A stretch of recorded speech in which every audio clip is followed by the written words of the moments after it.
விஜய் தான் அடுத்த பிரதமர் அப்படின்னு ராகுல் காந்தியை வந்து சைட்லைன் பண்ணி இவங்க ஒரு ப்ரொபகேண்டாவை முன்னெடுக்கிறாங்க. அது காங்கிரஸ்காரங்க கிட்ட ஒரு பெரிய இரிட்டேஷன் உண்டு பண்ணியிருக்கு. இந்த வெற்றி சவடால்கள், வாய் சவடால்கள் ஏன் விடப்படுகிறது என்றால், இன்றைக்கு இந்த கூட்டணியில் ஏற்பட்டிருக்கக்கூடிய இந்த குழப்பங்கள், இந்த பிரச்சனைகள் இது ஊடகத்தில் விவாதிக்கப்படுவதன் காரணமாகவும், அதன் காரணமாக இதை எப்படி திசை திருப்பலாம் என்பதற்காகவும் தான் இந்த நாடகத்தை ஆடிக்கொண்டிருக்கிறார். இது ஒரு பச்சையான ஒரு பக்கா டிராமா இது. ஏற்கனவே ஓசூர் விமான நிலையத்துக்கு நமக்கு அனுமதி மறுக்கப்பட்டுருச்சு. ஆனால் நீங்க கர்நாடகாவிலையும், ஆந்திராவிலையும் கூடுதல் விமான நிலையங்கள் அமைப்பதற்கு அனுமதி கொடுக்கப்பட்டு வேலைகள் நடந்து கொண்டிருக்கு. இன்னைக்கு தமிழ்நாட்டினுடைய வளர்ச்சி சம்பந்தமான இவ்வளவு பெரிய ப்ராஜெக்டை வந்து அவங்க தூக்கி குப்பையில போறாங்க. தமிழ்நாட்டிற்கு இழைக்கப்பட்ட ஒரு மிகப்பெரிய துரோகம். இன்னும் சொல்ல போனால் இதனால் யாரெல்லாம் பயன்படுவாங்கன்னா நம்ம அண்டை மாநில விமான நிலையங்கள் பயன்படும். பேரும் அல்லும்படி 6 முதல் 60% வரை ஆடி தள்ளுபடியுடன் சூப்பர் சரவணா ஸ்டோர்ஸ், சென்னை, மதுரை, கோவை. பேர்லேயர்களுக்கு வணக்கம். இன்றைய நேர்காணலில் திமுகவிலிருந்து திரு மனுஷ்யபுத்திரன் அவர்கள் இருக்கிறார். அவரோட பேசலாம். வணக்கம் சார். வணக்கங்க, எப்படி இருக்கீங்க? நல்லா இருக்கேன் சார். நல்லா இருக்கீங்களா? நல்லா இருக்கேன், மகிழ்ச்சி. சொல்லுங்க. இன்னைக்கு வந்து சட்டமன்றத்துல பேசும்போது காங்கிரஸ் எம்எல்ஏவான தாரகி கத்பட் அவர்கள் வந்து ராகுல் காந்தி அவர்கள் தமிழ்நாடு முழுக்க பாரத் ஜோடோ யாத்திரை போனாரு, அதனாலதான் திமுகவிற்கு எம்பிக்கள் கிடைச்சாங்க அப்படின்னு சொல்லி பேசிட்டாரு. மறுபுறம் பார்க்கும்போது ஆதவர்ஜுனா அவர்கள் வந்து காங்கிரஸ் மற்றும் விசிகா இல்லைன்னா நீங்க வந்து ஜெயிச்சிருக்கவே முடியாது அப்படின்னு சொல்லி திமுக பார்த்து பேசியிருக்காங்க. இந்த மாதிரியான விமர்சனங்களை நீங்க எப்படி பாக்குறீங்க? முதல்ல ஆதவர்ஜுனா வந்து திடீர்னு வந்து இந்த கூட்டணி கட்சிகளுக்காக ஏன் ஆவேசமா சட்டசபையில பேசிட்டாருங்கிறத தான் நம்ம முதல்ல பார்க்கணும். இது ஒரு பச்சையான ஒரு பக்கா டிராமா. இது எப்படின்னு கேட்டீங்கன்னா, கடந்த 2 நாட்களா என்ன பிரச்சனை போயிட்டு இருக்குங்கிறது உங்களுக்கு நல்லா தெரியும். ஒண்ணு, விஜய் தான் அடுத்த பிரதமர் அப்படின்னு ராகுல் காந்தியை வந்து சைட்லைன் பண்ணி இவங்க ஒரு ப்ரொபகேண்டாவை முன்னெடுக்கிறாங்க. அது காங்கிரஸ்காரங்க கிட்ட ஒரு பெரிய இரிட்டேஷன் உண்டு பண்ணியிருக்கு. மாணிக் தாக்கூர் போன்றவங்க எல்லாம், நீங்க எங்கனால தான் ஆட்சி அமைச்சீங்க, நாங்க நல்லா ஆட்சி அமைச்சிருக்க முடியாது அப்படின்னு சொன்ன உடனே இப்ப பாலை எந்த பக்கம் திருப்புறது அப்படின்னு உங்களுக்கு தெரியல. இன்னொரு புறம் இடதுசாரிகள் இடதுசாரிகள் வந்து என்ன பண்றாங்க, அதாவது அந்த இடதுசாரிகளை வந்து கணக்கெடுக்க சொன்ன அந்த உத்தரவு, அதுக்கப்புறம் வந்து கல்லூரி வளாகங்கள்ல வந்து இடதுசாரி மாணவர்கள் அவர்கள் போராட்டம் நடத்தாம பார்த்துக்கணும், இடதுசாரிகள், கரப்பான் பூச்சி கட்சியினர், இது எல்லாமே இன்றைக்கு இவர்களுடைய கூட்டணி கட்சிகளுக்கிடையே ஒரு பெரிய ஒரு அதிருப்தியை உண்டு பண்ணி இருக்கிறது. எங்கே இவர்கள் திடீரென ஆதரவை வாபஸ் வாங்கி விடுவார்களா என்கிற ஒரு பயமும் ஏற்பட்டிருக்கிறது. இதை திசை திருப்புவதற்காகவும், இந்த கூட்டணி கட்சிகளை தாஜா செய்வதற்காகவும் இவர் என்ன பண்றாருன்னா, திடீர்னு உள்ள ஊடால புகுந்து, நாங்க வந்து பார்த்தீங்கன்னா, இந்த கூட்டணி கட்சிகள்லாம் வந்து இவங்கள எப்படி எல்லாரும் இவங்க தயவுல தான் வந்து திமுக ஜெயிச்சுது என்றெல்லாம் ஆவேசமாக பேசுவதனுடைய காரணம், இந்த 2 நாட்களாக இவர்கள் ஆடிய ஆட்டங்கள், இந்த 4 நாட்களாக ஆடிய ஆட்டம், அதனால் கூட்டணி கட்சிகளிடையே ஏற்பட்ட ஒரு அதிருப்தி, இதுதான் இன்றைக்கு இந்த பேச்சுக்கு மிக முக்கியமான காரணம்.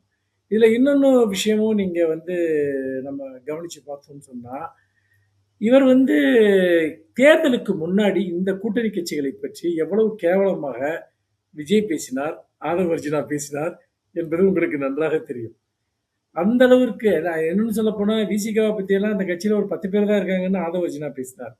இடதுசாரிகளை பற்றியும் மற்ற கட்சிகளை பற்றியும் விஜய் என்ன பேசினார்னு நமக்கு தெரியும். ஆனா இன்னைக்கு வந்து ஏதோ இந்த கூட்டணி கட்சிகளுக்காக இவர் தான் ஒரு வாதாடக்கூடியவர், போராடக்கூடியவர் என்பது போன்ற ஒரு தோற்றத்தை ஏற்படுத்துவதனுடைய காரணமே இதை மூடி மறைப்பதற்காகத்தான். இப்போ வந்து பாரத் ஜோடா விஷயத்துக்கு வருவோம், நீங்க கேட்ட கேள்வி. பாரத் ஜோடானால தான் தமிழ்நாட்டில் வந்து திமுக இவ்வளவு பெரிய வெற்றியை பெற்றது என்று சொன்னால், 2019 இதே நாடாளுமன்ற தேர்தலில் எந்த ஜோடாவால் இன்னைக்கு வந்து திமுக வெற்றி பெற்றது? எங்கே வந்து அதுக்கு காங்கிரஸுடைய கான்ட்ரிபியூஷன்ங்கிறது என்ன? சரி, பாரத் ஜோடோனாலேயே வெற்றி பெற்றிருக்குன்னு வச்சுப்போம். ஆனா அவர் உண்மையாகவே பெரும்பகுதி பயணம் செய்த வட இந்திய மாநிலங்களில் அங்கேயே வந்து காங்கிரஸ் வெற்றி பெறல. இதுதான் இன்னைக்கு அண்ணன் KN நேரு அவர்களும் சட்டசபையிலேயே அதை கேட்டார். நீங்க அப்படி பாரத் ஜோடோ யாத்திராவுக்கு ஒரு பெரிய தாக்கம் இருக்குன்னு சொன்னா, அது தமிழ்நாட்டில் நடந்த மாதிரி மற்ற ஸ்டேட்லயும் நடந்திருக்கணும்ல. மோடி ஆட்சிக்கே வந்திருக்க முடியாது. ஏன் நடக்கல? தமிழ்நாட்டில் மட்டும் 40 சீட்டு, ஒட்டுமொத்த மிச்ச நாடு இடங்கள்ல காங்கிரஸுடைய பெர்ஃபார்மன்ஸுங்கிறது என்ன? எல்லாமே அந்தந்த மாநிலங்களில் இருக்கக்கூடிய மாநில கட்சிகளினுடைய முதுகில் ஏறித்தான் இன்றைக்கு எதிர்க்கட்சியாக கூட நாடாளுமன்றத்தில் காங்கிரஸ் அமர்ந்திருக்கிறது. அப்படிப்பட்ட ஒரு நிலையில் இந்த வெற்றி சவடால்கள், வாய்ச்சவடால்கள் ஏன் விடப்படுகிறது என்றால், இன்றைக்கு இந்த கூட்டணியில் ஏற்பட்டிருக்கக்கூடிய இந்த குழப்பங்கள், இந்த பிரச்சனைகள், இது ஊடகத்தில் விவாதிக்கப்படுவதன் காரணமாகவும், அதன் காரணமாக இவர்கள் வந்து வந்து இதை எப்படி திசை திருப்பலாம் என்பதற்காகவும் தான் இந்த நாடகத்தை ஆடிக்கொண்டிருக்கிறார்கள். இன்னைக்கு முதலமைச்சர் விஜய் அவர்கள் வந்து 110 விதியின் கீழ ஒரு 3 அறிவிப்புகளை வெளியிட்டிருந்தாரு. அதுல முக்கியமா பார்க்கும்போது, பரந்தூர் விமான நிலைய திட்டம் வந்து ரத்து செய்யப்படுகிறது. இதுக்கு மாற்றாக நாங்க வேற இடத்த பார்த்துட்டு இருக்கோம். அதே போல மீனம்பாக்கம் விமான நிலையத்தை நாங்க எக்ஸ்டெண்ட் பண்றதுக்கு பிளான் பண்ணிட்டு இருக்கோம் அப்படிங்கிற விஷயத்த சொன்னாரு. இதுக்கு திமுக சைடுல இருந்து பல எதிர்ப்புகள் வந்துட்டு இருக்கு. குறிப்பா பார்க்கும்போது முன்னாள் அமைச்சர் தங்கம் தென்னரசு அவர்கள் இதுக்கு பாசிபிளே கிடையாது. ஏன்னா நாங்க தெளிவாக ஆராய்ந்து விட்டுதான் இந்த திட்டத்தையும் நாங்க கொண்டு வந்திருந்தோம். வடக்கு, மேற்கு, கிழக்கு, தெற்கு என சென்னை சுற்றி இருக்கிற எல்லா திசைகள்லயும் அதனுடைய பாசிபிலிட்டிஸை பார்த்துட்டு தான் கொண்டு வந்துட்டோம் அப்படி விஷயத்த சொல்றாரு. குறிப்பா அவர் சொல்லும்போது, நாங்க இந்த விஷயத்துக்காக சிறப்பு கவன தீர்மானத்தை நாங்க ஏற்கனவே கொண்டு வந்திருக்கோம். விவாதத்தை எடுத்தது கேட்டுட்டே இருந்தோம். ரொம்ப நாளா கேட்டுட்டு இருந்தோம். ஆனா சபாநாயகர் வந்து அனுமதிக்கவே இல்லை. இன்னைக்கு பாத்தீங்கன்னா திடீர்னு 110 விதியின் கீழ விவாதமே இல்லாத வகையில அந்த அறிவிப்பை விஜய் அவர்கள் வெளியிட்டிருக்காரு அப்படிங்கிற விஷயத்த குறிப்பிட்டிருக்காரு. இந்த விஷயத்தை எப்படி பாக்குறீங்க? அதே போல திமுக தலைவரான ஸ்டாலின் அவர்கள் இது ஆந்திராவுக்கு கிடைத்த ஜாக்பாட் அப்படின்னு சொல்லியிருக்காரு. இது எந்த வகையில இந்த கருத்து வந்து வெளிப்படும்? முதல்ல வந்து இந்த 3 அறிவிப்புகளுமே வருஷத்துக்கு 6 சிலிண்டர்னாங்க. இப்ப அது 3 சிலிண்டர் ஆயிடுச்சு. அதே மாதிரி இன்னொரு விஷயம் வந்து இந்த அதுக்கு ஒரு இது கூட வச்சிருக்காங்க சீலிங். இந்த வருமான வரம்புக்குள்ள இருந்தா தான் அப்படின்னு. முன்னாடி எல்லா பெண்களுக்குன்னு சொல்லி தேர்தல் வாக்குறுதியில குடுத்தாங்க. அப்புறம் வந்து எல்லா பேருந்துலயும், அனைத்து பேருந்துகள்லயும் பெண்களுக்கு இலவச பயணம்னு சொன்னாங்க. இப்ப சில குறிப்பிட்ட பேருந்துகள்ல அப்படின்னு வந்து சொல்லி பின்னாடி விரிவுபடுத்திக் கொண்டிருக்காங்க. எப்படி இவர்களுடைய வாக்குறுதிகள் இருந்து பின்வாங்குகிறார்கள் என்பதற்கு ஒரு உதாரணம். பரந்தூர் விஷயத்திற்கு வருவோம். பரந்தூர் விஷயத்தில் நிலம் கையகப்பது முதல் விஷயம் என்பது தமிழ்நாடு ஒரு இண்டஸ்ட்ரியல் ஹப், தொழில் வளர்ச்சி மாநிலம். பரவலாக தொழில் வளர்ச்சியை ஏற்படுத்துவதற்கு விமான நிலையங்கள் மிக மிக முக்கியம். இன்னைக்கு தங்கம் தென்னரசு ஒரு மிகப்பெரிய ஒரு இந்த திட்டத்தினுடைய மேப் என்ன என்பதை அற்புதமாக பத்திரிகையாளர்களிடம் விளக்கினார். அதாவது இங்க இருந்து வந்து பார்த்தீங்கன்னா பெங்களூர் அந்த சாலை 4 வழி சாலை என்பது வருது. அதுக்கப்புறம் வந்துட்டு ஒரு ஒரு பிரிட்ஜ் ஒன்று வந்து போடப்பட்டிருக்கு. அப்புறம் நிலம் கையகப்படுத்தி கிட்டத்தட்ட 90% நிலம் கையகப்படுத்தப்பட்டாச்சு. இது வந்து கனெக்டிவிட்டி, அதாவது அதர் ஸ்டேட்டுக்கும் இந்த பரந்தூருக்கு இடையில உள்ள கனெக்டிவிட்டி. இது வந்து பார்த்தீங்கன்னா ஆந்திரா, கர்நாடகா இதோட கனெக்ட் ஆகக்கூடிய ஒரு இடத்துல பரந்தூர் இருக்கு. ஆந்திராவையும் கர்நாடகாவையும் நம்ம கனெக்ட் பண்ண முடியும் வந்துட்டு. அப்போ அங்கிருந்து சரக்கு போக்குவரத்து, இங்கிருந்து நம்ம பக்கத்து அண்டை மாநிலங்களின் வழியாக சரக்கு போக்குவரத்து அந்த விமான நிலையங்களுக்கு செல்லாமல் நம்முடைய விமான நிலையங்கள் வழியாக நடப்பதற்காக இந்த திட்டம் எவ்வளவு முக்கியங்கிறத விவரிக்கிறார். இன்னைக்கு நம்முடைய பார்டர்ல அவங்க வந்து விமான நிலையங்களை வந்து தொடர்ந்து கொண்டு வர்றாங்க. ஏற்கனவே ஓசூர் விமான நிலையத்துக்கு நமக்கு அனுமதி மறுக்கப்பட்டுருச்சு. ஆனால் நீங்க கர்நாடகாவிலையும் ஆந்திராவிலையும் கூடுதல் விமான நிலையங்கள் அமைப்பதற்கு அனுமதி கொடுக்கப்பட்டு வேலைகள் நடந்து கொண்டிருக்கிறது. இங்க குப்பம் பகுதியிலேயே இந்த விமான நிலையம் வந்து ஒன்று கொண்டு வர்றாங்கன்றதை நம்ம பார்க்குறோம். அப்போ தமிழ்நாட்டினுடைய இவங்க என்ன சொல்றாங்க, 1.5 ட்ரில்லியன் பொருளாதார வளர்ச்சின்னு சொல்றாங்க. பொருளாதாரம் எப்படி வளரும்? ஒரு அடிப்படையான ஒரு கேள்வி. அப்போ நம்மளுடைய அந்த இண்டஸ்ட்ரியல் மூவ்மெண்ட் வந்து வலிமை பெறணும். அதன் மூலமாக இங்க நிறைய வேலை வாய்ப்புகள் உருவாகும். இப்போ வேலை வாய்ப்புகள்ங்கிறது பரந்தூரை சுற்றி மட்டும் இல்லை, தொழில் வளர்ச்சி ஏற்பட ஏற்பட தமிழ்நாடு முழுக்க பரவலாக வேலை வாய்ப்பு ஏற்படும் என்பதற்காகத்தான் இந்த திட்டம் கொண்டு வரப்பட்டது. இதுல வந்து நிலம் கையகப்படுத்துறது, விவசாயிகள் சார்ந்த சில பிரச்சனைகள் எல்லாம் வந்து இவங்க எடுத்துட்டு வராங்க. வந்துட்டு பார்த்தீங்கன்னா ஒரு ஒரு காரணமா சொல்றாங்க. விஜய் ஒரு அரசியல் காரணத்துக்காக அன்னைக்கு வந்து திமுக இதை கொண்டு வந்ததுங்கிறதுக்காக தான் இந்த திட்டத்தை அங்கே போய் எதிர்த்தாரு.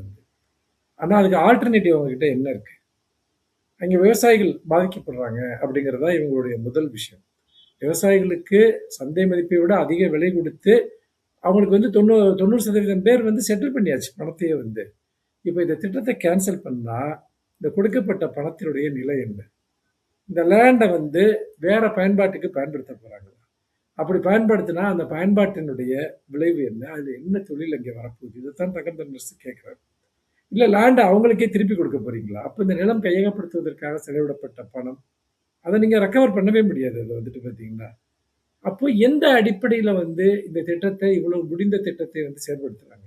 இந்த பறக்கும் சாலை திட்டம் இருக்கு இல்லையா? மதுரை மதுரை வாயில் பறக்கும் சாலை திட்டம். அதை எப்படி அரசியல் காழ்ப்புணர்ச்சிக்காக வந்து கைவிட்டாங்களோ, அதே மாதிரியா அன்னைக்கு திமுகவை எதுக்கணுங்கிறதுக்காக இந்த திட்டத்த வந்து அன்னைக்கு போய் பரந்தூர்ல எதிர்ப்பு தெரிவிச்சார். அத அரசியல் ரீதியா வந்து பார்த்தீங்கன்னா, எஸ்டாப்ளிஷ் பண்ணணுங்கிறதுக்காக, தன்னுடைய ஒரு புரிதல் இல்லாமல் செய்த அந்த போராட்டத்திற்காக, இன்னைக்கு தமிழ்நாட்டினுடைய வளர்ச்சி சம்பந்தமான இவ்வளவு பெரிய ப்ராஜெக்ட்ட வந்து அவங்க தூக்கி குப்பையில போடுறாங்க. நான் என்ன கேட்கிறேன்னா, இதுக்கு மாற்று இடத்தை தேர்வு செய்வோம். நாங்க விமான நிலையங்களுடைய தேவையெல்லாம் மறுக்கல அப்படின்னு. மாற்று இடத்தையே தேர்வு பண்றீங்கன்னு வச்சுப்போம். அது வந்து விவசாய நிலங்களா இருக்காதா? தமிழ்நாட்டுல எங்க ஒரு விமான நிலையம் அமைக்கக்கூடிய அளவுக்கு காலி மனைகள் இருக்குது, காலி நிலம் இருக்கு. தமிழ்நாடு முழுக்க ஆய்வு பண்ணாங்க. அதுக்கப்புறம் தான் மற்ற தொடர்பு வசதிகள், மற்ற சாலை வசதிகள் இது எல்லாவற்றையும் கணக்கில் கொண்டு மற்ற போக்குவரத்தலோடு இதை மெட்ரோவோட கனெக்ட் பண்றது பரந்தூரை, அதுக்கான ப்ராஜெக்ட் நடக்குது வந்துட்டு. மெட்ரோவோட கனெக்ட் பண்றது. அப்புறம் பெங்களூர் 4 வழிச்சாலை. இதெல்லாம் வந்து தனியா ஒரு விமான நிலையமா நீங்க பார்க்கக்கூடாது. ஒரு இடத்த சுத்தி என்ன இன்ஃப்ராஸ்ட்ரக்சர் வந்து உருவாக்கப்பட்டிருக்கு அப்படிங்கிறதோட தான் நம்ம சேர்த்து அதை பார்க்கணும். ஆனா இது எதையுமே புரிஞ்சுக்காம வேற இடம் தேர்வு பண்ணோம்னா, இதே பிரச்சனை வந்தப்போ கிட்டத்தட்ட தேர்தலுக்கு முன்பே ஒரு விவாதத்தில் நான் இதே கேள்வியை நான் கேட்டேன். சரி வேற இடம்னா உங்களுக்கு ஏதாவது ஒரு உத்தேசமான ஒரு லேண்ட் இருந்தா சொல்லுங்க. ஒரு விமான நிலையம் அமைக்கிற அளவுக்கு எந்த ஊர்ல, எதுக்கு பக்கத்துல? இப்ப நீங்க போய் வந்து பாத்தீங்கன்னா, ஒரு விமான நிலையத்தை போய் ராமநாதபுரத்துல அமைக்க முடியாது. ஏன்னா நீங்க ஒரு மாற்று நிலம் நீங்க தேடுறீங்க அப்படின்னு வச்சுங்களேன், போய் ராமநாதபுரத்துல போய் அமைக்கிறேன்னு நீங்க பண்ண முடியாது. கன்னியாகுமரியில போய் அமைக்கிறேன்னு நீங்க பண்ண முடியாது. ஏன்னா மற்ற தொழில் சார்ந்த தொடர்புகளோடு அது இருந்தாதான் சரக்கு போக்குவரத்துக்கான நம்முடைய நோக்கம் நிறைவேறும். இங்க ராமநாதபுரத்துல வந்து ஒரு விமான நிலையத்தை அமைச்சு நீங்க வந்து இங்க ஓசூர்ல இருந்து போய் பொருள்களை கொண்டு போய் நீங்க அங்கே போய் ஏத்துவீங்களா? ஒரு ஒரு அடிப்படை கேள்வி இருக்கு இல்லையா? அதனால இவ்வளவு ஆராய்ந்து செய்யப்பட்ட இந்த முடிவை இவர்கள் அரசியல் ரீதியான ஒரு வண்ணத்திற்காக கைவிடுவது என்பது தமிழ்நாட்டிற்கு இழைக்கப்பட்ட ஒரு மிகப்பெரிய துரோகம். இன்னும் சொல்ல போனால் இதனால் யாரெல்லாம் பயன்படுவாங்கன்னா, நம்ம அண்டை மாநில விமான நிலையங்கள் பயன்படும். அங்க ஒரு தங்க மோதிர திட்டத்தையே வந்து பார்த்தீங்கன்னா, ஜாயலுகாஸ் மாதிரி ஒரு நிறுவனத்துக்கு கொடுக்குறாங்க. தமிழ்நாட்டில் எத்தனை நிறுவனங்கள் இருக்கின்றன. அங்க வந்து பார்த்தீங்கன்னா எடுத்து கொடுக்குறாங்க. ஒரு பைசா கான்ட்ராக்ட்ங்கிற ஒரு விஷயம். நீங்க பார்த்தீங்கன்னா, சட்ட விதிகள் தெளிவா சொல்லுது. அதாவது வழக்கமான குறிப்பிடக்கூடிய தொகையை விட மிக மிக குறைவான தொகைக்கு ஒருவர் டெண்டர் கோரினால், அதை உரிய முறையில் விசாரித்துத்தான் முடிவெடுக்க வேண்டும் என்று விதிமுறைகள் ஏற்கனவே இருக்கின்றன. ஆனால் ஒரு பைசா டெண்டர் என்ன?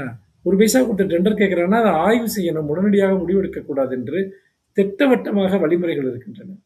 அப்போ அண்டை மாநிலங்களுக்கு எத்தனை ப்ராஜெக்ட் ஆந்திரா இதனால தான் திமுக தலைவர் சொல்றாரு, இதனால நம்ம சுற்றி இருக்கிற மாநிலங்கள் ரொம்ப மகிழ்ச்சியில் இருப்பாங்க, கொண்டாட்டத்தில் இருப்பாங்கன்னு.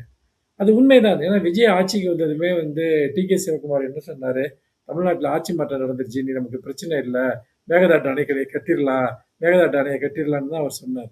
எல்லா விதங்களிலும் அவர் தமிழ்நாட்டை சுற்றி இருக்க மாநிலங்களுடைய வளர்ச்சிக்காக விஜய் உதவி கொண்டிருக்கிறார்.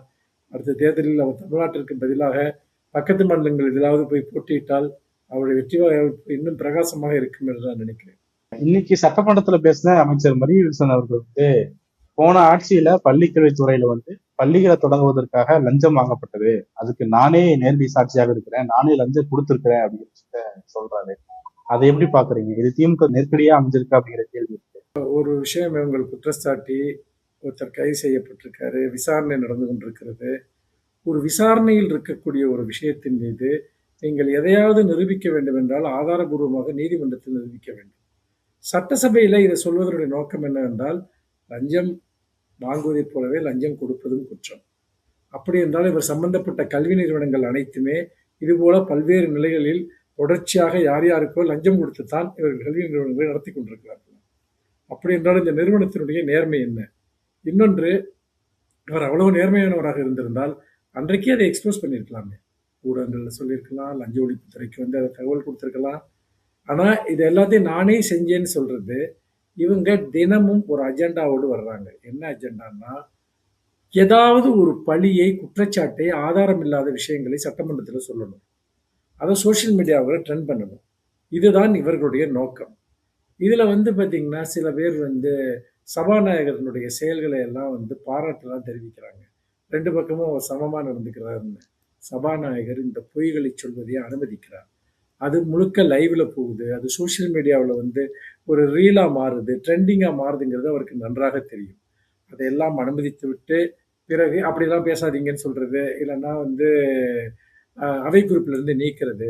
திரும்ப திரும்ப இந்த விஷயங்கள் அவை குறிப்பிலிருந்து நீக்கப்பட்ட பிறகும் அவர்கள் பேசுகிறார்கள் என்றால், சபாநாயகர் என்ன உறுதியான நடவடிக்கை இதில் எடுத்தார்?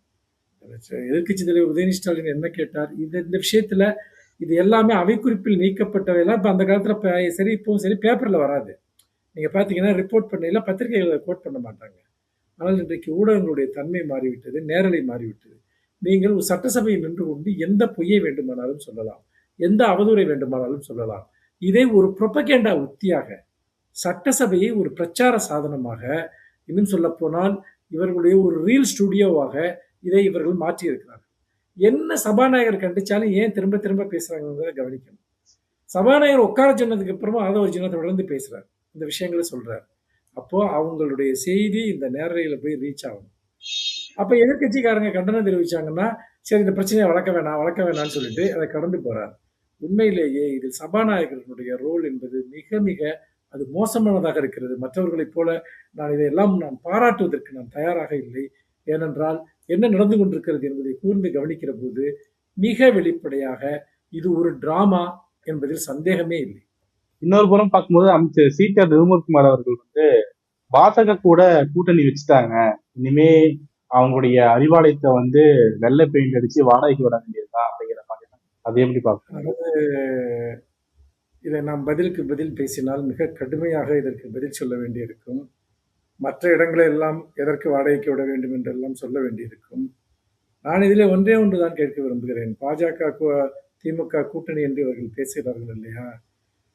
நீங்க ஒரு முக்கியமான ஒரு விஷயத்தை நீங்கள் கூர்ந்து கவனித்தால் உங்களுக்கு நன்றாக தெரியும். திடீர்னு வட மாநிலங்கள்ல வந்து விஜய ஃபோகஸ் பண்ணி நெறைய சோசியல் மீடியாவுல ட்ரெண்டிங்லாம் பண்றாங்க. பொதுவா வட மாநிலங்களில் ஊடகங்கள் யாருடைய கட்டுப்பாட்டில் இருக்கிறது என்பது உங்களுக்கு நன்றாக தெரியும். விஜய வந்து பார்த்தீங்கன்னா, ஹைலைட் பண்ணும்படியா மெயின் ஸ்ட்ரீம் மீடியாவிலயும் சரி, அதேபோல சோசியல் மீடியாவிலயும் ஒரு பெரிய ட்ரெண்டிங் நடக்குது. நீங்க தமிழ்நாட்டுல இருக்கக்கூடிய ஒரு குரூப், ஒரு ஒரு ஒரு ஒரு கட்சியைச் சேர்ந்த ஒரு ஒரு ஊடக பிரச்சார நிறுவனம், ரூட் மாஃபியான்னே வச்சுக்கோங்களேன். இவங்க நார்த் இந்தியாவுல போய் செயல்படக்கூடிய அளவிற்கு இவர்களுக்கு செல்வாக்கும், தொடர்புகளும் இருக்கிறதா என்றால் நிச்சயமாக இல்லை. பிஜேபியினுடைய உதவி இல்லாமல் அல்லது சங்பர் அமைப்புகளினுடைய அந்த ஊடகப் பிரிவினுடைய ஒரு தொடர்பு இல்லாமல் இது சாத்தியமே இல்லை. அப்போ உங்களுக்கு ஒரு முக்கியமா ஒரு கேள்வி வரலாம். எதுக்காக வந்து பிரதமர் மோடி அங்க இருக்கிற போது, இவரை ஏன் ஒரு ஆல்டர்னேட்டிவா இங்க கொண்டு போய் ப்ரொஜெக்ட் பண்றதுக்கு அவங்க ஹெல்ப் பண்ணணும்னு நீங்க கேட்கலாம்.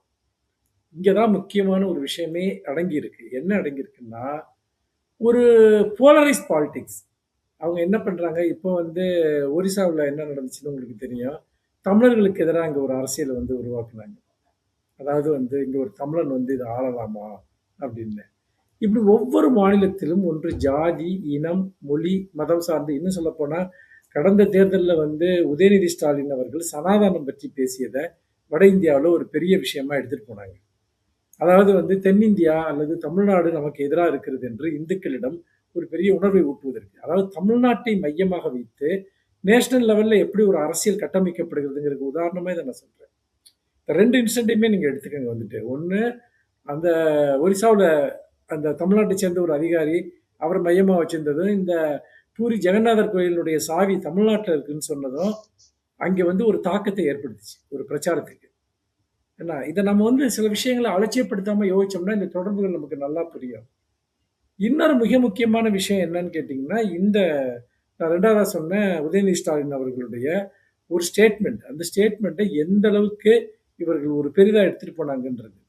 இப்போ விஜய் வந்து ஒருவேளை நீங்க வந்து ஒரு தேசிய முகமாக இவர்கள் ஊடக பிரச்சாரத்தினால் முன்னெடுக்கப்படுகிறார் என்று வைத்துக் கொள்ளுங்கள். அப்பொழுது பாஜக என்ன விதமான ஒரு அரசியலை முன்னெடுக்கும்? கிறிஸ்தவர்கள், இந்துக்கள். அதாவது இவர்கள் வந்து தங்களுக்கு சாதகமாக ஒரு போலரைஸ்ட் பாலிடிக்ஸை உருவாக்குவதற்காக ஒரு பகடைக்காயாக இன்றைக்கு வந்து விஜயை மாற்ற முயற்சிக்கிறார்கள். அதுக்கு இவர்களும் உடந்தை. அதான் இவர்களை பொறுத்த வரைக்கும் தமிழ்நாட்டுல ஆட்சியில இருக்கணும்.